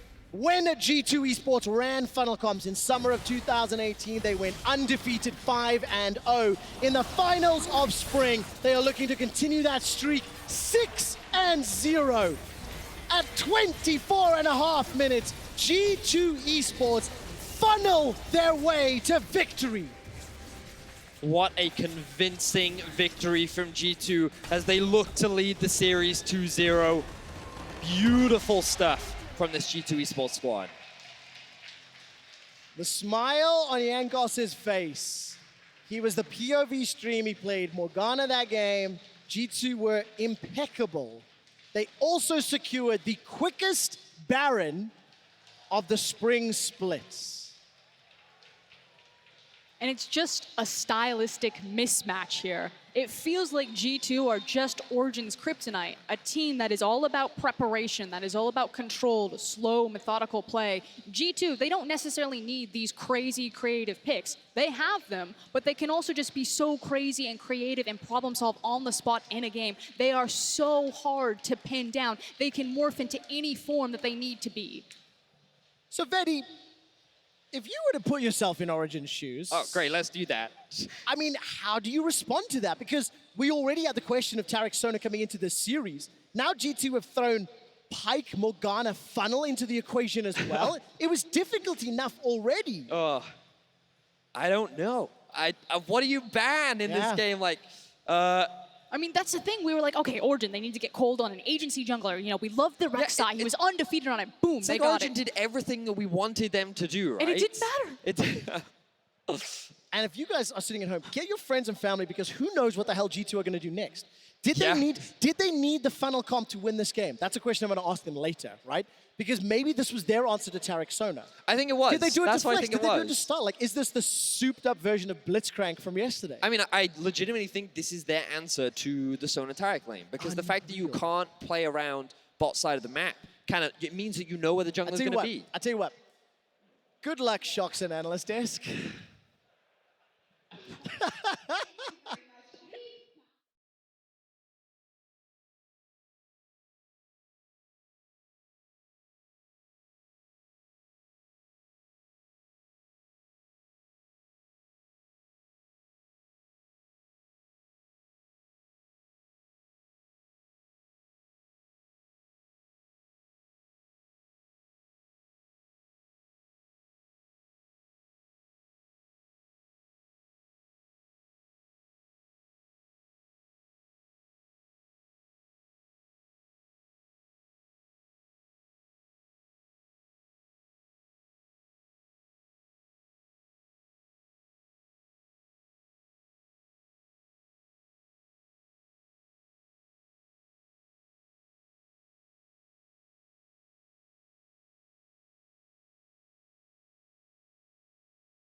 let me see. What was that URL? So can someone help me sell out again? G2. Thank you very much, Carlos. Congratulations, G2. You are 2-0 up, one Nexus away from securing the 5th championship for G2 Esports after failing to pick up one last year. This is where the G2 dynasty began. Yes, it is. And this is where it may be born anew. And last time these two teams played up against each other, it was 3-1. Origin, they were not the same Origin that made it to the semifinals at Worlds, but they were still a strong team. It still had the Sven Mithy bot lane. And this is where I turn my eyes back to those legacy players. This is where I look at the likes of people like Mithy, like Nukeduck, those historic veterans, to keep their mental in check and to be the big carries to, at the very least, bring OG back into this series. And while we are looking at the Origin side, you know, this is not a scenario. We've seen some global best of fives where it felt like one team was just choking, one team just collapsed underneath the pressure. This Origin still looks very strong, but like you said, Trevor, it's just that gap between a strong team and what G2 is. They make you look like you are nothing. And so Origin are gonna have to pull out all of the stops if they want to contest and stand even a chance here at bringing us to game 4. Oh yeah, they certainly are. Now the bans are staying relatively similar. In game 2, we saw exactly the same thing from Origin. Now remember last week, when they played up against G2, they said, you know what, we can just do our draft again, and this time we just need to change the execution, and we'll be better. We'll do it better. And they lost game 3 faster than they lost game 2. This time round, they have kept the bans the same. The question is, will they keep the picks the same? I would expect a Rek'Sai priority pick. I do want to point out the Sona adaptation here, which is curious because G2 already shown that if you give away the Sona Taric, that they know how they want to play against it. But maybe it's a one-time thing, so that if it works because it catches you off guard, but if you know how to play against it, maybe it isn't as effective. So I like the fact that G2 showing that respect. Or maybe G2 just want to flex even harder. Maybe. Well, take a look at the round 1 picks here. Rise and Jarvan secured. If this Jarvan lands up in Wonder's hands, he is undefeated, 3 games played, 8-2-25. Big changes already in the draft, so let's see how Origin decide to continue this because the pressure is on Origin. They have to make the big changes to cause the change in the series. And there it is. Okay, we talked about the Sona ban. One of the bans that did slip through 100% ban record against Origin was that Draven. And now that it is open, you immediately see Patrick grab hold of it. This is a champion that he is known for, that he is feared for. So Origin, we wanted them to pull out the stops. We wanted them to find comfort picks. They have got exactly what they want in their first 3 picks of this draft. Come on, Quick Show, you got to hit us with the stats. This is your area of expertise. Draven for Origin. On Draven, 3 games played, 2 wins, 1 loss. I didn't jump into the excitedness because it's not quite as flashy as the undefeated. But do you want to know how many kills he's got? It's Tell me. 10. It's 10 kills. The man likes to play aggressive, and the fact that they have this strong Galio Draven bot lane means that they can make a lot of plays towards the bot side of the map. And this is very good for Origin. Something that Frosk and I felt very strongly coming into this series was you can't afford to have a losing 2 versus 2 against the likes of G2 because they will exploit it. And the fact that G2 lock in Tahm Kench means that this is probably the most standard draft we're going to get this series. And that's what we wanted to see. You know, Origin seem to excel when they just play standard League of Legends, when they get to control tempo. So finally, we don't have, you know, a Sona and Taric in the game, or we don't have a crazy funnel composition. This should be the best case scenario, the best leverage playing field for Origin to actually make a statement.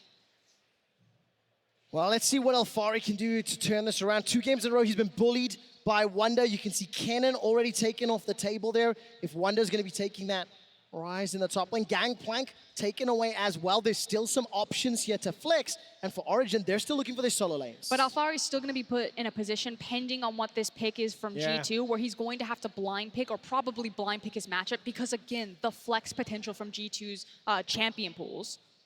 Now I'm looking at what else Origin could look to ban away. Interestingly, they've banned away the LeBlanc again. This suggests that they're expecting the Rise to be up towards the top side of the map. Vladimir is a champion that we see no priority on. Oh, look, it's Nico. Oh, That's hello. a Nico bot lane. That's a Nico bot lane.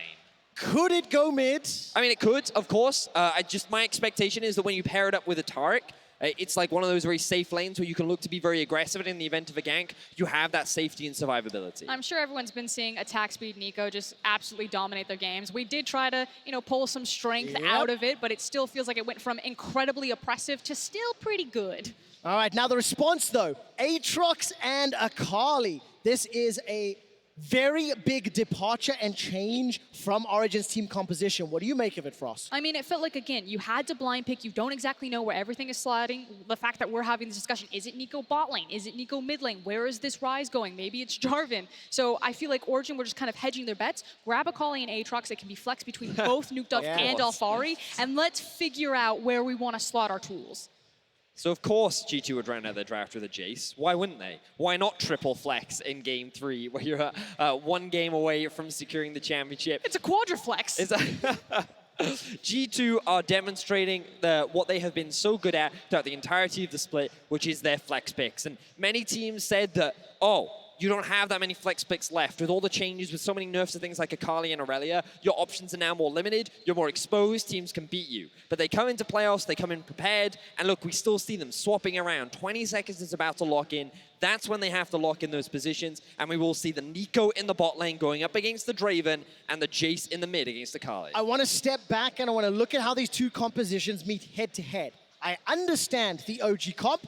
I'm interested in the G2 comp, but if it's the attack speed Nico, it's just swapping out that AD. Frostwall, Vedius, what do you make of the 5v5s? So I really want to talk about G2's comp, and less about the 5v5 and more about their ability to split the map up. Notice how they're running the Tahm Kench. What we're likely going to see is Caps in one lane, Wunder in the other, and Mickey just bringing perks to these side lanes to look for picks, look for plays. Their ability to split up the map and arguably play the best style that G2 has refined is 1-3-1 and creating chaos literally everywhere.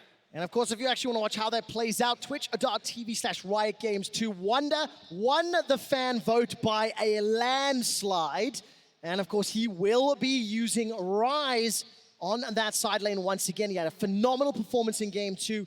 And Frostco, and he has had Alphari's number all day long. But Alphari does get a chance to kind of slap back with the Aatrox. I'm glad that you brought up the 1-3-1, the ability to split the map from G2, because Origin also have the tools to do that, and they're also a team that love to split up the map. But the goals that they do it are very different across from G2. They like to play the pressure and the objective game versus the collapse skirmish game. All right, we'll see which one's going to come out on top. Ladies and gentlemen, in the Ahoy Arena, put your hands together. What could be the final game of the night? G2 Esports leads the series 2-0. And hoop, Holland, hoop, look at that flag on the rift. So, as we dive into this game, the first thing I actually want to draw people's attention to is Perks' summoner spells. He is going for the Comet. He also has a Doran's Ring in his inventory, which means it looks like we're going to be seeing an AP Nico in the bot lane for us. And I know over in the LPL, this was something they were actually a big proponent of. Yeah, and it's going to work very similar to when you see other mages like the Orianna, like the Zoe down there. The obnoxious thing about AP Nico is her ability to weave the root through the cannon wave and then just start spamming and chucking Qs on top of you. It's a very poke-oriented champion with a lot of inbuilt utility that can set up very heavy for ganks. And I want to reinforce that, remember, when that root goes through minions, the more, when it goes through, the root duration is increased at the end as well. So if you ever get hit by it, you end up taking so much damage. And that root goes up to 3 seconds at max rank, which is absolutely devastating. I mean, the fact that your CC is rewarded when you don't have priority over the lane is pretty crazy on a champion. And is this Nico the answer to Draven? Is this something that you think G2 may have cooked up? What's cool is that Draven is going to put a giant target on the ground where he's going to grab his axe. I'll hold it though. All right, let's take a look. Flag, drag, very good flash from Alphari, but successful gank G2. Now back to Draven very quickly. Because he's going to pretty much telegraph exactly where he's going to walk, it makes it that much easier to land the root, which does have a pretty big wind-up animation on it. I will say though that in terms of the straight-up 2v2, Draven Galio should definitely have the advantage. Yes. Nico doesn't have a lot of mobility in the lane, and outside of level 6, she is very squishy. And as you can see, hello, Origin! Welcome back to Rotterdam. just as we talk about the 2v2, the all-in power of this Draven Galio is monstrous. They catch Mickey and Perks off guard, and they find themselves first blood, but Mythic... Oh, what was that? Getting caught out by that root that you just talked about. And that's just careless from Mithy. He didn't respect the fact that the minions were dying, that he was going to take the tower aggro, and just unneeded there is now Yanko's possibly getting involved. Good boy, Patrick. But damn, that could have been such a massive advantage for the side of Origin, and it immediately gets thrown away as Perks finds the counterplay. Ends up being a 1-for-1 down towards the bot side of the map, and already a lot of action in this game 3. All right, small advantage here, obviously, on the side of OG. We need to see what Patrick can do with that teleport Draven. Alphari is continuously being pushed in. Huge wave in front of him as he's down 13 CS for now, and Nukeduck gets jumped on by Caps. Nukeduck turns it back around, takes a Mercurial Hammer shot to the face, and Caps escapes for now. Now, while we've been talking so much about the bot side of the map, the other thing we need to talk about is these 2 solo lanes, because first, I want to bring people's attention back to the World Championship of last year. One of the counter picks that came out for Aatrox was, in fact, this Rise. But I don't have time because Nukeduck's getting ganked. No, we do not. Once again, another flash. Jankos getting them. Continue story time. No. Mercurial Hammer, once again, knocking it back. If the accelerated shock blast comes down, maybe, but just not enough damage yet. So, the reason why I wanted to mention this was because this is actually a pretty advantageous matchup towards the top side, and it was something that G2 drafted early on, so they could flex it wherever they got the best matchup. They then saved the Jace pick for the end, and this is also considered a pretty good matchup into the Akali. I think it was popularized by Rookie as well over in the LPL, and it's something that you can just itemize early magic resistance. The Q can hit you even though you're in the fog of war. You can knock the Akali back and keep her at arm's length, and during the laning phase, you can just constantly harass her. So G2 actually have winning side lanes, and they have Jankos on this Jarvan just constantly ganking in the early game. And it's a really unfortunate wave positioning as well for Nukeduck, which is why he's forced to pull Cold over here. They need to get this wave under the tower and reset him, because Caps is just going to continue to abuse this matchup like this. It's finally starting to push back in his favor. We just saw a glimpse of Cold showing his face. The game has been played all around him. He's yet to find an opportunity. Jankos just sniffing up behind him. Thank you for the vision toggle. Observers. Cold will be looking to make the first move here on Wonder. Wonder's still got flash available. Teleport already being channeled. The knockup from the Unburrow will not find a target. Here comes Cap to the skies. Puts the hammer down. Alphari gets a chilling smite from Jankos. Cold shock blasted in the bottom. He's trying to escape now. That's a flash forward from Cap. 2 kills to G2. And it's the confidence of G2 to recognize when they can split apart. You know, they didn't overcommit one way and let both kills get away or just take one. They managed to kill both people because they recognize, Jankos, you got that? Perfect, we've got this guy. What do you do against this G2 squad? They're running the triple teleport. Whenever you think that you can make a play in your favor, immediately there to answer like, I really want to reinforce Cold is doing what he can. He is looking for these early game plays, but G2, they always seem to have an answer to every play that you try to make. I think the unfortunate thing is that Cold is put on defensive duty. Not only did he need to babysit Nukeduck on the Akali for the wave to come back in favor for him so he could farm safely, but he also needed to babysit Alphari because he was that far forward without the flash. So unfortunately, it's disrupting a lot of what Cold wants to do, his own game plan, to keep his laners safe. Unfortunately for Alphari, he has not had a great series. Game 1, he got outclassed by Wonder. Game 2, he was hard camped. In Game 3, he's already been ganked. He's now had been counter-ganked and has fallen even further behind, and now we see a matchup between the 2 mid lanes. Oh man, look at the damage. All right, Nukeduck decides to go back in. Caps may find an opportunity, but there's a gigantic minion wave in front. Cold may have to body block here if any of those shock blasts come down. And you can see how devastating this matchup is. As soon as Akali goes into the Shroud, you can pop your W with the chase and basically just try to run her out. And then anytime she leaps forward aggressively on you, you just use the E to reset and then tag her with auto attacks at a distance. We catch a glimpse of Perks and Mickey down the bottom lane as Caps once again is jumping onto Nukeduck. It's a small CS advantage. He's got himself that Hex Drink as Alphari gets caught out by the overload. G2 Esports 1,000 gold up at 6 minutes. 3 kills to 1. And it just feels like everything they touch turns to gold. Yeah.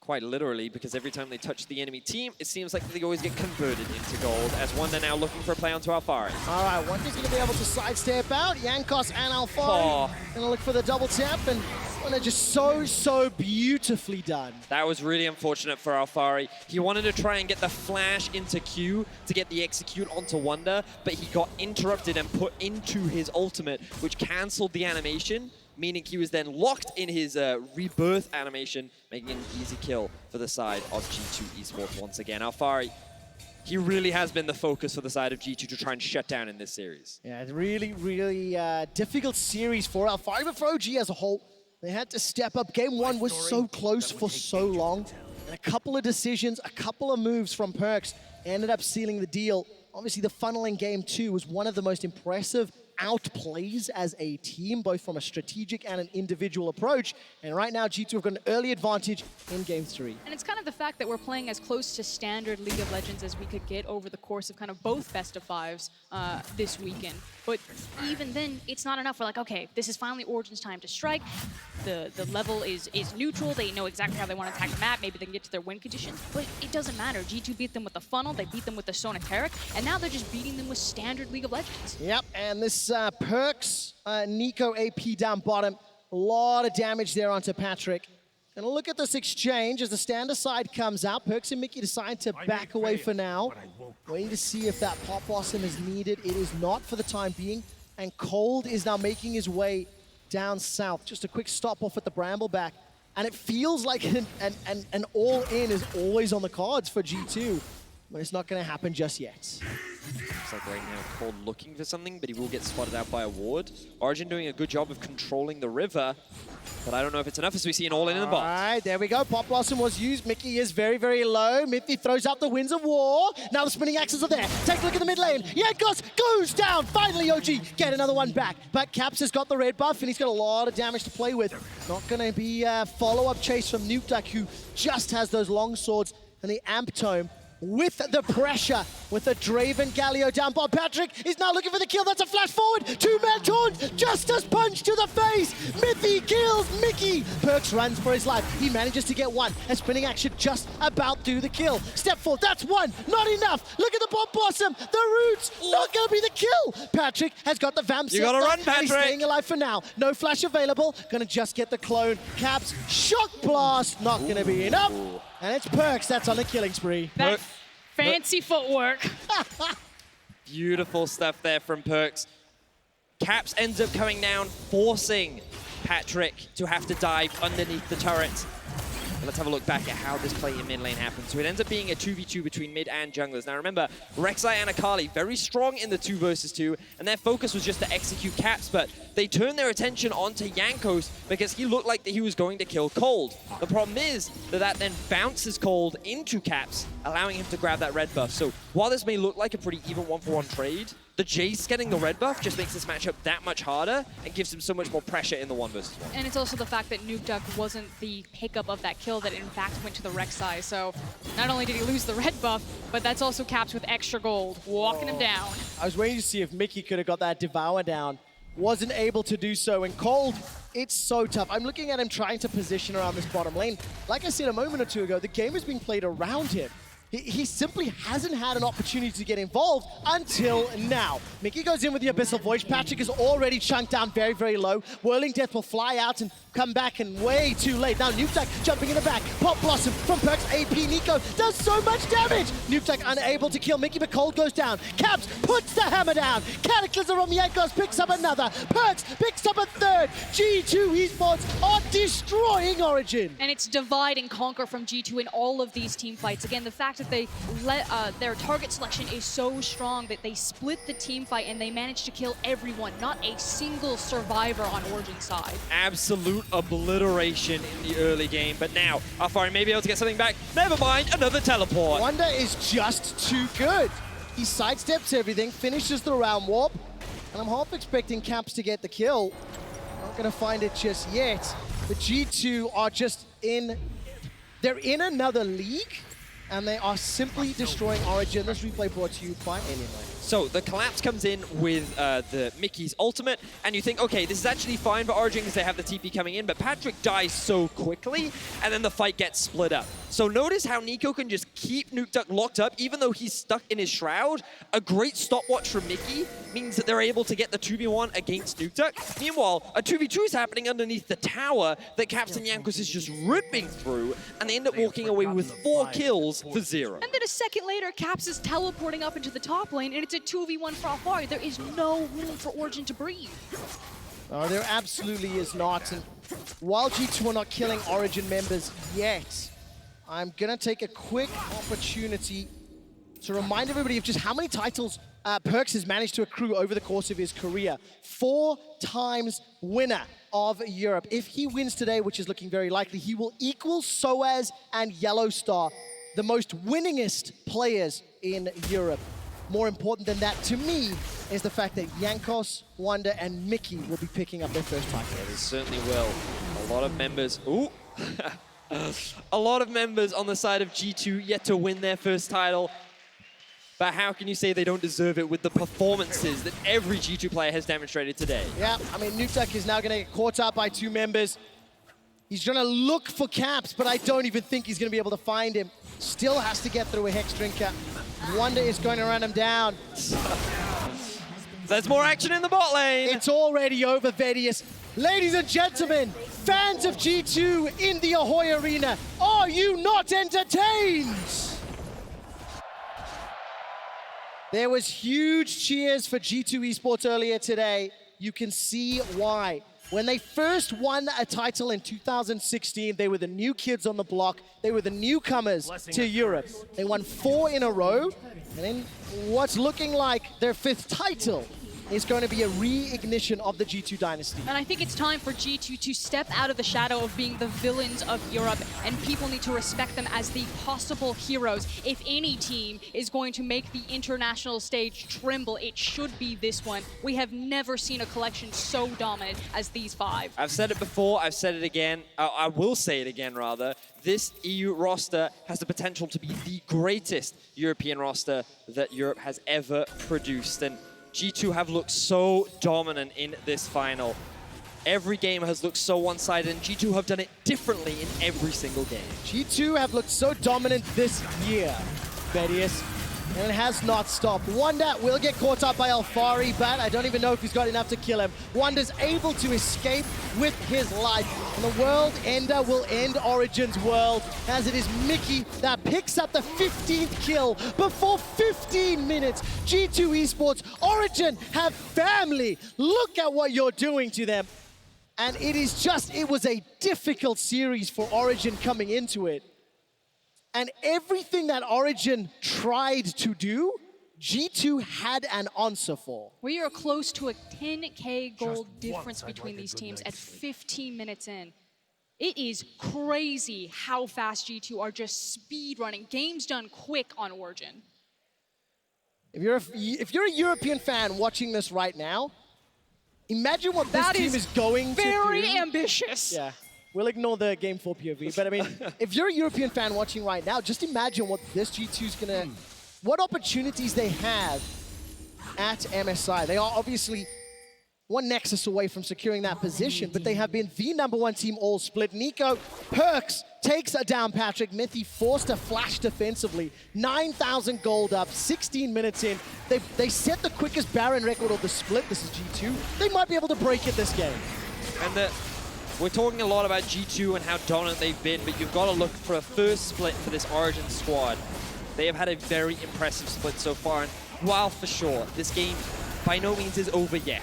On paper, expectations are that they should not be able to come back from such a massive deficit so early on into the game. And again, their goal at the beginning of the split was just to make playoffs. The fact that so many of these players who have achieved a lot on unsuccessful teams to be able to make the final just showcases the caliber and talent that this roster does possess. And while this split, they could not compete against G2, they now have a benchmark to work towards. I mean, to be fair, no one could contest G2. Basically, they took a vacation in the back half of their summer split to prepare for this moment. 1, 2, 3, goodbye! That's going to be a taunt out from Mithy, but G2 Esports inside the base. Can they finish this before 20 minutes? Pop Blossom goes down. Perks and the rest of G2, they may be looking to set the fastest win of European Finals history. They're pushing onto the Nexus turrets. It's 17 minutes into the game. They've got a Rift Herald to help out. G2 Esports, they're going to find one Nexus turret. The Shelly is going to go down. G2 back away. Minion Wave starts to conga line its way in. 17 minutes, Rift Herald, Nexus Siege. That is the only consolation prize, is that Origin don't have a dancing Rift Herald at their base. Unfortunately for Origin, they're looking at death in the eyes right now, and they have no answer as G2 are obliterating them. Nuktuk now looking for at least something back. All right, a little bit of a numbers advantage here, but G2 are able to escape for now. Nuktuk dashes forward. Void Rush from Cold comes out. Devour buys some time. But look at the damage out. Miffy jumps in with the ultimate, still chasing. Origin behind, 10,000 gold. Shock Blast almost kills Cold. And you could smell the desperation from Origin. They recognize that this is the one window that they have to attack G2 before they all go back and spend all of that gold, all of those towers that they've taken down. Ladies and gentlemen in Twitch chat, press F to pay respects because OG's funeral is coming up. Alfari gets one, for but it. he has the base. The team, before 20 minutes, is looking for it. G2 Esports are looking at the Nexus. Origin, they're trying to fight back, but they cannot do it. Origin are crumbling to G2. Europe kneels to its champion, G2 Esports. The world awaits G2.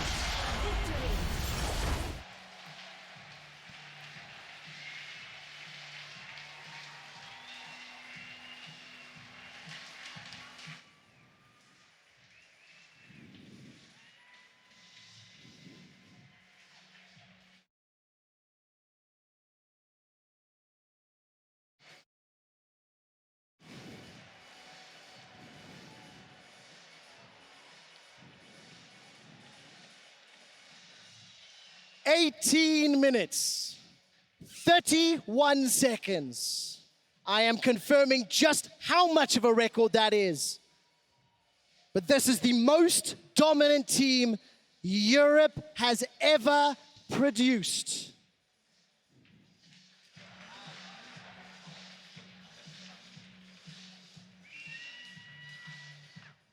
In the 7 years that Europe has had a professional league, no team has ever won a game quicker than this, let alone the series-winning game in front of thousands of fans in Rotterdam.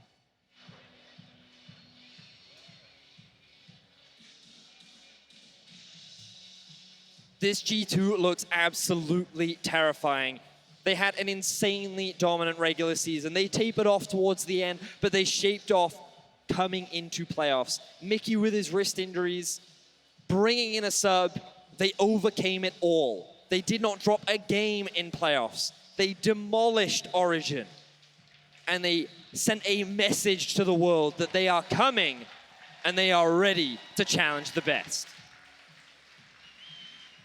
This split was about setting different expectations, the rebrand, the LEC from the EU LCS, and now what is left is to see if this European squad can make the world kneel in the same way that Europe has. Ocelot and G2 Esports made the biggest roster move of the offseason, securing caps. It has paid off leaps and bounds. And let's turn our attention to commiserations. Origin on screen right now.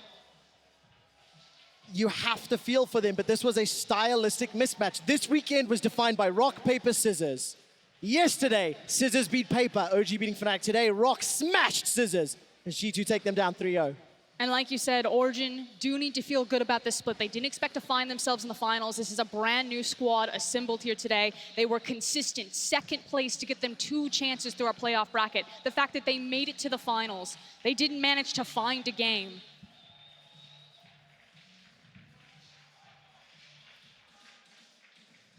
Is this the beginning of another dynasty? How long will the reign last? That's a good question. Fnatic have won 7 of 13 titles. G2 have won 5 of 13. And it's going to be so difficult to see how you catch up to this team. G2 Esports thanking all of the fans that have come out here to Rotterdam as they head to their prize. And as they do, there is more happening in the Ahoy Arena as Law will speak with Caps, Yankos, and Grabs in just a minute. After that, Perks, Mickey, Wonder, and Ocelot will join Shocks on stage. Before that, it is the climb to the prize. It is the steps to the trophy. It is the celebration of the first LEC victors. Europe, embrace your villains because they are villains no more. This is your LEC champion and they will represent you on the biggest stage. And I believe They will impress. This roster can go so far.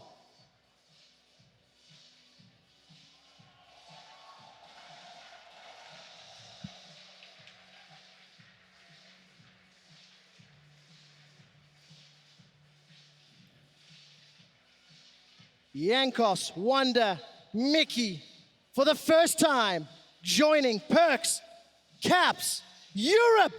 G2 Esports are your champions!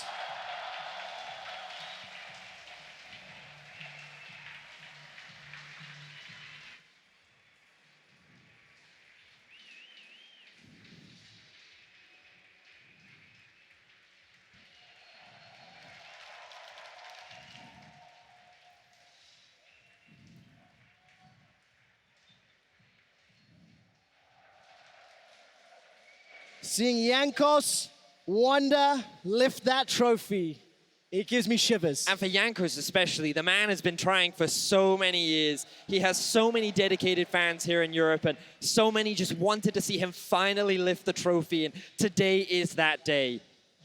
Jankos' trophy case will finally contain one, and what a trophy to contain as well. And he was not carried to this moment. Jankos had one of the best performances of his career this split, and showcasing just the depth and versatility of what he is able to do as a jungler, playing Morgana today.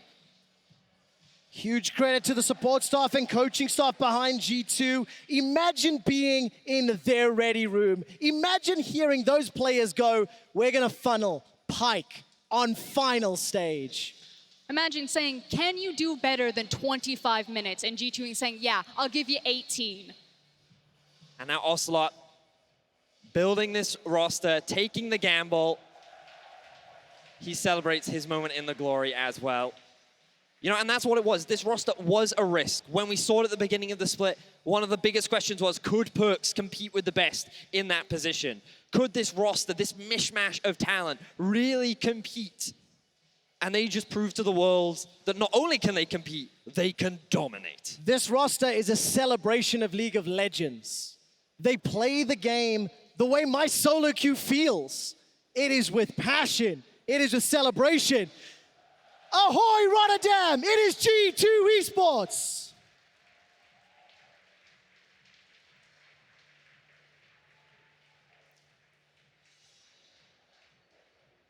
Spare a thought for every other LEC team that is bowing down to G2. It has been happening all split long. And G2 will now go on to an even bigger stage to look for more competition, because Europe could not provide an answer. Last year, Europe, they made it to the finals of the World Championship. G2, along with Fnatic, made it to the semifinals.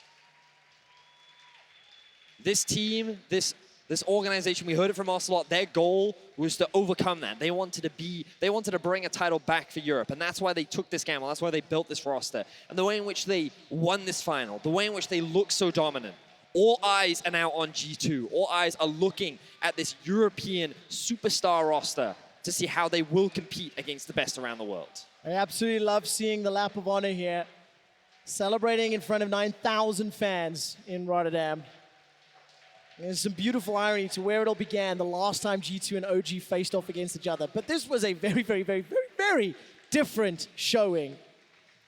And now it comes down to expectations. What do we have for G2? Yes, they are filling in the shoes that Fnatic have paved for them in making that world final, but can G2 do one better? They didn't get the chance to face Fnatic in the final today, but they can do one better and bring home an international title for Europe.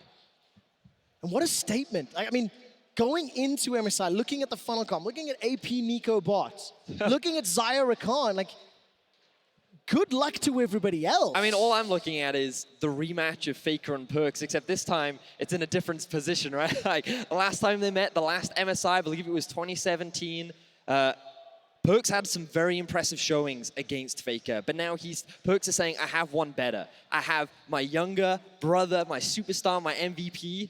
Good luck to FLICKR. I mean, that's really the best part about this G2 roster, is that we get to now send internationally not just Caps, but Perks and FLICKR. And he's probably going to play mid lane champions at least once anyway, right? So We've definitely not seen the end of that. Rotterdam, I have to say thank you so much for the cheers and the volume and the noise. You guys have been fantastic. I do have to ask one last time before they're gonna take my microphone away. Rotterdam, what is your region? Thank you so much for hosting us. Thank you so much to everybody watching online. We are not done. We have several interviews coming up. We have PGL being set up as well. The Shocks and many members of G2 Esports, but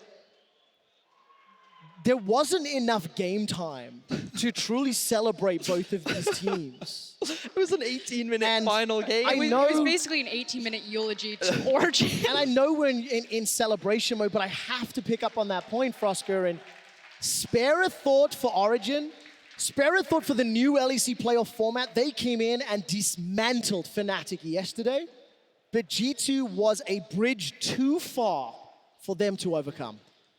I don't know, we were looking at the speed of that game and it just turned to that moment where I look at Vedius, I look at you, I'm like, I guess we're just complimenting G2 today. I guess this is just the highlight reel. G2 doing their lap of honor around this fantastic crowd in the Ahoy Arena. The smiles on their faces. And also, Perkz now starting to build his goal. He wants to be one of the greatest players in in League of Legends history. And he's won titles in the mid lane. He's now won his first titles as an AD carry. And now he looks on to bigger and brighter things. This man, he has goals, and he is well on his way to achieving. Did Yellowstar win titles in both ADC and support? I believe he did. So now Yes, he did. He did indeed. Perkz has not only tied up the record of titles, Yes. but also the record of Role swaps that was role successful. swapping and grabbing the title. Absolutely the case. It wouldn't be a cast without a quick stat, and this one is both painful and celebratory. Coming into today, the quickest finals that we've ever had in terms of game time was G2 Esports beating Misfits in summer 2017. It took them a total of 104 game minutes. Today's record beats that by over 30 minutes. G2 smashed their own previous record and won a European Championship final in a combined game time of 74 minutes and 32 seconds. That is one hell of a quick final stat. It's not even 7 p.m., Trevor. I mean, we can make dinner. That's amazing. I think they had dinner reservations, but it boggles my mind. 30 minutes quicker. Guys, wrap it up. I've got dinner reservations. I need this to be done in 20 minutes. Oh, my word. You have to, of course, take into account different games, different rosters, but it's just that is dominance. That is illumination nothing, of dominance. That is nothing but and you can't take anything away from Origin. Origin is a good team. Yes. Like Origin is strong, and G2 made them look like nothing. Am I allowed to be a little bit selfish? Of course. Oh, how's that tattoo going? So Frosker, please inform our viewers. There was a bet that was made between Trevor and I on EU4 at the start. I said G2 will win the split, and if they do, Trevor must get a tattoo of a frog. I'm thinking right here. No, it will not. It will not be. I am a man of my word. I will get the tattoo in the summer split. We will record it. I just need to figure out which got different problems. To get more insight on G2's win, Law is ready with 3 of the players.